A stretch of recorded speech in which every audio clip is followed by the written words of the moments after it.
था जो कि अभी जब मैं चैनलिंग कर रही हूँ, तो अचानक से ये मुझे इंट्यूटिवली डाउनलोड्स हुआ है।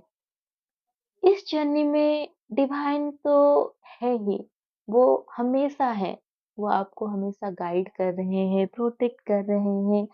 लेकिन जो डीएम है, वो आपके सेकंड गुरु हैं, वो सिर्फ़ आपके डीएम नहीं है।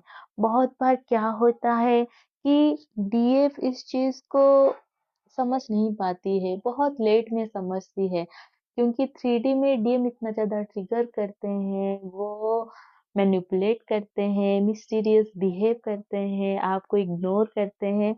तो इस चीज़ से आप इतना गुस्से में आ जाते हो, आप डीएम को कितना जज करते हो। लेकिन सच तो यही है कि डीएम जितनी भी सारी चीज़ें करते हैं, वो आपकी अवेकनिंग को स्पीड करने के लिए करते हैं। आपकी जो ब्लॉकेजेस है उसको एक-एक करके हील करने के लिए करते हैं। तो कहा जाए आपके डीएम ही होते हैं जो आपके गुरु होते हैं इस जर्नी में, क्योंकि टाइम टू टाइम उनकी जो हायर सेल्फ होता है, वो आपसे कनेक्ट होकर आपको अपनी अंदर रियलाइज़ेशन करवाता है।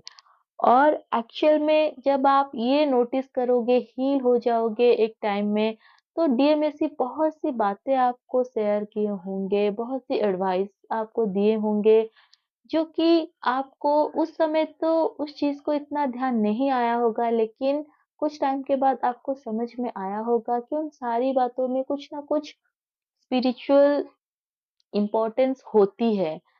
तो इस जर्नी में अगर आप अपने डीएम को रिस्पेक्ट नहीं कर पा रहे हो, आप उनको एडमायर नहीं कर पा रहे हो, तो इसका अर्थ ये है कि अभी तक आप जो है वो हीलिंग की 50% को भी अचीव नहीं किए हो। क्योंकि डीएम आपका मिरर सोल है, वो आपका ही अदर हाल्फ है, वो आपका काउंटर पार्ट है।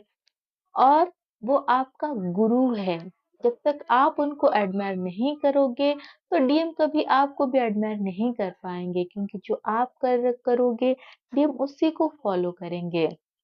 तो आप कल के दिन डीएम की जो हायर सेल्फ है, उसके साथ कनेक्ट होकर मेडिटेशन में उनको ग्रैटिट्यूड पे करो, क्योंकि उन्हें उन्हीं की वजह से आपको ये स्पिरिचुअल अवेकनिंग एक्सपीरियंस हुआ है, वो आपके स्पिरिचुअल अवेकनिंग को ट्रिगर किए हैं। और टाइम टू टाइम आकर वो आपको जो ट्रिगर करते हैं, वो आपकी ब्लॉकेजेस